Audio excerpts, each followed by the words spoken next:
నమస్తే, నేను మీ జాకిర్ హుసేన్. ఏపీలో పెట్టుబడుల కోసం నారా చంద్రబాబు నాయుడు గారు ఏ విధంగా ప్రయత్నిస్తున్నారో అలానే డొనాల్డ్ ట్రంప్ కూడా అదే విధంగా ప్రయత్నిస్తున్నట్టు తెలుస్తోంది. సో డొనాల్డ్ ట్రంప్ గారికి ఎందుకు ఆ పరిస్థితి పట్టింది సో తెలుసుకుందాం. ప్రస్తుతం మనతోటి సీనియర్ జర్నలిస్ట్ సిఎస్ రావు గారు ఉన్నారు. వెల్కమ్ చెప్పేద్దాం. Hi sir. హలో సార్, ఏపీలో చంద్రబాబు నాయుడు గారు ఏ విధంగా అయితే వెళ్తున్నారు, ట్రంప్ గారికి కూడా అదే పరిస్థితి ఎందుకు సార్ అలా? ఇది ఒక రకంగా చెప్పాలంటే ట్రంప్కి అవమానకరం. ఎస్, ఎందుకనంటే ఒక అగ్రరాజ్యానికి ఆయన అధ్యక్షుడు. ప్రపంచ దేశాలకి అగ్రరాజ్యం అమెరికా అని చెప్పుకుంటుంటారు. అది భూతల స్వర్గం, అక్కడ లేనిదంటూ ఏమీ ఉండదు. ఆ దేశానికి సంబంధించిన అధ్యక్షుడు అందరికీ పెద్దన్న అని చెప్పి చెప్పుకుంటూ ఉంటారు. అలాంటి అమెరికా అధ్యక్షుడు రాష్ట్రాలకు సంబంధించినటువంటి సీఎంలు ఏ విధంగా అయితే పెట్టుబడుల్ని ఆకర్షించడానికి ప్రయత్నం చేస్తూ ఉన్నారో ఆ తరహాలో వ్యవహరించడం అనేది ప్రపంచవ్యాప్తంగా ఉండేటువంటి వాళ్ళు ఈయన గురించి మాట్లాడుకుంటున్నారు. ఓకే, యాక్చువల్గా మనం తెలుగు రాష్ట్రాల్లో చూస్తున్నాం. తెలుగు రాష్ట్రాల్లో తెలంగాణలో కానీ ఆంధ్రప్రదేశ్లో కానీ లేదా మన దేశంలో ఉండేటువంటి ఇతర రాష్ట్రాల ముఖ్యమంత్రులు కానీ దావోస్ వెళ్తుంటారు. దావోస్ వెళ్ళి ప్రతి సంవత్సరానికి ఒకసారి అక్కడ పెట్టుబడులను ఆకర్షించడానికి ప్రయత్నం చేస్తూ ఉంటారు. ఓకే, అక్కడ ఆయా రాష్ట్రాలకు సంబంధించిన వనరులు ఏమున్నాయి, ఆయా రాష్ట్రంలో ఎలాంటి పెట్టుబడులు పెట్టచ్చు, ఏ రంగంలో పెడితే మీకు అనుకూలంగా ఉంటుంది, ఏ రంగంలో పెట్టడానికి వనరులు కానీ భౌగోళిక పరిస్థితులు కానీ లేదా మానవ శక్తి కానీ ఉంది అనేది ఎక్స్ప్లెయిన్ చేస్తారు వీళ్ళు అక్కడికి పోయి, దావోస్ పోయి. ఏ రాష్ట్రానికి సంబంధించినటువంటి వాళ్ళు ఆ రాష్ట్రానికి సంబంధించినటువంటి అంశాలని ఫోకస్ చేస్తే అక్కడికి వచ్చేటువంటి పారిశ్రామికవేత్తలు వీళ్ళు ఇచ్చేటువంటి ప్రజెంటేషన్ని బేస్ చేసుకొని ఆయా రాష్ట్రాల్లో పెట్టుబడులు పెడతారు. దాని ఫలితంగా ఉద్యోగాలు వస్తాయి. ఉద్యోగాలు వస్తే ఉపాధి అవకాశాలు వస్తే కనుక ప్రజలందరూ ఆర్థికంగా బాగుంటారు అనేటువంటి ఉద్దేశంతో వీళ్ళు అనేక రాయితీలు ఇస్తుంటారు. రాయితీలు ఇస్తారు, విద్యుత్ రాయితీ ఇస్తారు, తర్వాత వాటర్కు సంబంధించినటువంటి రాయితీలు ఇస్తారు, భూములు ఫ్రీగా ఇస్తారు. రూపాయికి కూడా భూములు ఇచ్చారు, మనం చూసాం కదా. భూములు ఇస్తారు. దాంతోపాటు కొన్ని రిజిస్ట్రేషన్కి సంబంధించినటువంటి వాటిలో ఎగ్జంప్షన్స్ ఇస్తారు. ఇలా అనేక రకాల బెనిఫిట్స్ ఇస్తారు. ప్లస్ చంద్రబాబు నాయుడు గారు ఏం చెప్పారు ఈ మధ్యకాలంలో, 4వ ముఖ్యమంత్రి అయిన తర్వాత మీకు బ్లాంక్ చెక్ మీద నేను సంతకం పెడతాను, మీరు వచ్చేసేయండి అని అంటున్నారు. ఎందుకు అంటున్నారు చంద్రబాబు నాయుడు గారు? కొత్తగా రాష్ట్రం ఏర్పడింది, ఆ రాష్ట్రంలో రాజధాని ఇప్పటి వరకు లేదు, ఇంకా అఫీషియల్గా రాజధాని దానికి గెజిట్ రాలేదు. కాబట్టి విడిపోయినటువంటి రాష్ట్రం అది. విడిపోయిన రాష్ట్రానికి ఆర్థిక పరిస్థితి బాగాలేదు, ప్లస్ వనరులు లేవు, ఎయిర్ కనెక్టివిటీ లేదు, రైల్ కనెక్టివిటీ లేదు, రోడ్ కనెక్టివిటీ లేదు, ఇప్పుడిప్పుడే ఏర్పడుతున్నాయి. కాబట్టి అలాంటి చోటకి ఇండస్ట్రీస్లు పెట్టుబడులు పెట్టడానికి రారు. అందుకని చెప్పి ఓపెన్ ఆఫర్ ఇస్తున్నాను, మీరు రాండి, మీకు అన్నీ ఫ్రీగా నేను ఇచ్చేస్తాను, మీరు రాండి అని చెప్పి ఆయన అంటున్నారు. ఆయన అంటున్నారంటే అర్థం ఉంది, కొత్తగా ఏర్పడినటువంటి రాష్ట్రం కాబట్టి అర్థం ఉంది.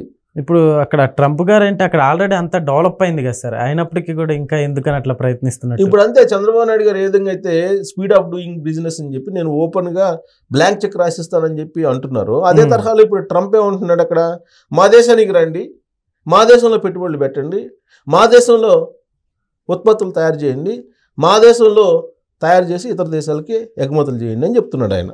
అంటే నెక్స్ట్ ఇండియా డెవలప్మెంట్ అయిపోయిద్దేమో అన్న దాంతో ఏమన్నా అట్లా చెప్తున్నారు అనుకోవచ్చా సార్? సో ఇండియా డెవలప్మెంట్ కన్నా కూడా ఆయన ఒక అమెరికా అధ్యక్షుడు ఏ విధంగా అయితే వ్యవహరించాలో దానికి భిన్నంగా వ్యవహరిస్తున్నాడు అని చెప్పి చెప్పచ్చు. ఎస్ సార్, అవును. ఇప్పుడు ఆయన అరబ్ కంట్రీస్లో పర్యటన చేస్తున్నాడు.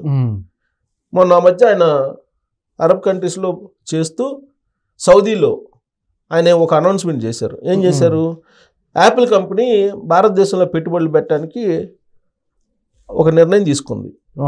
ఎందుకు? రెసిప్రోకల్ ట్యాక్స్ వార్ నడిచింది ఎవరెవరికి, చైనాకి అమెరికాకి మధ్యలో, అలాగే భారతదేశానికి అమెరికాకి మధ్యలో కూడా నడిచింది.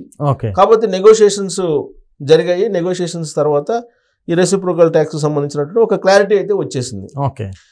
అయితే ఈ ట్రేడ్ వార్లో చైనాకి అమెరికాకి మధ్యలో 250 వేస్తాను, 250% వేస్తాను ఇంపోర్ట్ ట్యాక్సెస్ చైనా ఉత్పత్తుల మీద అని చెప్పి ఆయన ఒకనొక మూమెంట్లో నిర్ణయం తీసుకున్నాడు ట్రంప్. అంటే ఆ స్థాయికి వెళ్ళిపోయింది ఆ రెండు దేశాల మధ్య ట్రేడ్ వార్. ఆ సందర్భంగా అక్కడ యాపిల్ ఉత్పత్తులను తయారు చేస్తున్నటువంటి కంపెనీ యాపిల్ కంపెనీ చైనా నుంచి మనకి భారతదేశానికి రావాలని చెప్పి భారతదేశంలో ఎక్స్పాన్షన్ అనేది భారతదేశంలో చేసుకోవాలి. భారతదేశం నుంచి అయితే ఎక్స్పోర్ట్స్ ఈజీగా చేసుకోవచ్చు, ట్యాక్సెస్ కూడా తక్కువ భారతదేశం నుంచి చేసుకుంటే అనేటువంటి ఉద్దేశంతో భారతదేశానికి రావాలని చెప్పి నిర్ణయం తీసుకుంది యాపిల్ కంపెనీ. నిర్ణయం తీసుకుంటే యాపిల్ కంపెనీ మీరు ఎక్స్పాన్షన్ ఇండియాలో చేయడానికి లేదు, మీరు వచ్చి అక్కడ పెట్టుబడి పెట్టండి అమెరికాలో అని చెప్పేసి అంటాడు ట్రంప్. ఇప్పుడు లాస్ట్కి ట్రంప్ ఆ మాట డైరెక్ట్గా అన్నాడు, అది మీడియాలో కూడా వచ్చింది, ఇంటర్నేషనల్గా దాన్ని వైరల్ కూడా చేశారు. మరి ఆ యాపిల్ కంపెనీ విందా? ట్రంప్ మాట విందా అంటే వినలా. వాళ్ళు బిజినెస్ పీపుల్ ఎప్పుడు కూడా 10 రూపాయలు ఎక్కడ మిగిలితే అక్కడికి వెళ్తారు. ట్రంప్ని చూసో, లేకపోతే నరేంద్ర మోడీ గారిని చూసో, లేకపోతే జిన్పింగ్ని చూసో, లేకపోతే పుతిన్ చూసో, లేకపోతే చంద్రబాబు గారిని చూసో రావు. వాళ్ళకి ఎక్కడ బెనిఫిట్ కలుగుతుందో, ఎక్కడ 10 రూపాయలు మిగులుతాయి, ఎక్కడ మ్యాన్ పవర్ చీప్గా దొరుకుతుందో అక్కడికి వస్తారు వాళ్ళు. సో కాబట్టి ఇప్పుడు భారతదేశంలో వాళ్ళకి ఏం దొరుకుతుంది? ఈజీగా ల్యాండ్ దొరుకుతుంది, ఈజీగా మ్యాన్ పవర్ దొరుకుతుంది, చీప్ మ్యాన్ పవర్ దొరుకుతుంది, తక్కువ బడ్జెట్లో ఎక్స్పోర్ట్కి తక్కువ ఛార్జ్ తోటి ఎక్స్పోర్ట్ చేయొచ్చు. ఇన్ని బెనిఫిట్స్ ఉన్నప్పుడు నువ్వు భారతదేశానికి కాదని అమెరికా ఎందుకు వెళ్తాడు ఇండస్ట్రియలిస్ట్? అందులో యాపిల్ కంపెనీకి సంబంధించినటువంటి CEO కుక్, ఆయన పేరు టిమ్ కుక్ అనుకుంటా, ఆయన చాలా క్లియర్ గా చెప్పేశాడు CNN IBNకో ఏదో ఇంటర్వ్యూ ఇస్తూ, మరి ట్రంప్ ఇలా చెప్పాడు కదా మీకు ఇండియాలో పెట్టుబడులు పెట్టొద్దని చెప్పేసి అమెరికాలో పెట్టమని చెప్పారు కదా, మరి మీరు మార్చుకున్నారా మీ నిర్ణయాన్ని అని చెప్పి అడిగారు. ఆయన నో అన్నాడు, మేము ఇండియాలోనే పెట్టుబడులు పెడతాము, మేము అమెరికాలో పెట్టుబడులు పెట్టలేము అని చెప్పారు. ఎందుకని పెట్టలేము అని చెప్పారు ఆ విధంగా అంటే, అమెరికాలో లేబర్ చాలా కాస్ట్, అవును, మ్యాన్ పవర్ చాలా కాస్ట్, అక్కడ లేబర్ ఛార్జెస్ చాలా హై ఉంటాయి. అక్కడ మీకు గంటకి $40 $30 ఇవ్వాలి ఆడ, లేకపోతే $8 సంథింగ్ ఏదో ఉంది, అంటే రోజుకి ఇంతని ఇవ్వాలి, $8 లెక్క ఉంది, గంటకి ఇన్ని డాలర్లు ఇవ్వాలని చెప్పి. ప్లస్ అక్కడ 8 hours చేయాలి అనేటువంటి రూల్ లేదు, నువ్వు 4 hours చేసిన తర్వాత వెళ్ళిపోవచ్చు. ప్లస్ నీకు వీక్లీ 4 days, వీక్లీ 4 days కొత్తగా వచ్చింది రూలు, 4 days అని చెప్పి అంటున్నారు, ఇంకా ఇంప్లిమెంట్ కావట్లా. మరి ఇన్ని పరిణామాల మధ్యలో నువ్వు అక్కడ కంపెనీ పెట్టుకొని నువ్వు ఉత్పత్తులు తయారు చేస్తే ఉత్పత్తుల రేటు ఎక్కువ కమ్మాలి. మరి నీ ఉత్పత్తుల రేటు ఎక్కువ కమ్మితే కొనేవాడు ఎవడు? అన్ని రకాలుగా నష్టపోతుంది. తయారీకి సంబంధించినటువంటి ఉత్పత్తులు తయారీ ధర ఎక్కువైనప్పుడు నీకు ఆటోమేటిక్గా ప్రాఫిట్ తగ్గిపోతుంది. ప్రాఫిట్ తగ్గడంతో పాటు ఒక్కోసారి నష్టాలు కూడా వచ్చే అవకాశం ఉంది. సో కాబట్టి ఇన్ని ప్రతికూల పరిస్థితుల్లో అమెరికాకి ఎందుకు వెళ్ళి యాపిల్ ఎక్స్పాన్షన్ చేస్తుంది? చేయదు కదా. చైనా నుంచి ఇండియా నుంచి చేస్తుంది, ఇప్పటికే ఇండియా నుంచి చేస్తుంది. మన రెసిప్రోకల్ ట్యాక్స్ అనౌన్స్ చేసిన తర్వాత 5 విమానాల్లో ఒకేసారి ఇక్కడ నుంచి తయారు చేసినటువంటి యాపిల్ ఫోన్లని అమెరికాకి పంపించారు. అంటే అసెంబ్లీ ఇక్కడ జరుగుతుంది, మొత్తం విడిభాగాలన్నీ ఇక్కడ భారతదేశంలో ఉంటాయి. ఆ విడిభాగాలన్నీ అసెంబ్లీ చేసి వాటిని అక్కడికి ఎక్స్పోర్ట్ చేస్తారు. ప్లస్ ఆ విడిభాగాలు తయారు చేయడానికి అవసరమైనటువంటి మెటీరియల్ కూడా భారతదేశంలో ఉంది.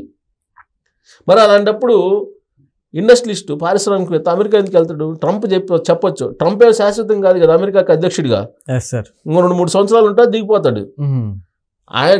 కానీ కంపెనీ అట్ట కాదు కదా, వాళ్ళు దీర్ఘకాలంగా ప్రయోజనాలను దృష్టిలో పెట్టుకుని పెట్టుబడులు పెడతారు. ఆ దృష్ట్యా నో అన్నాడు.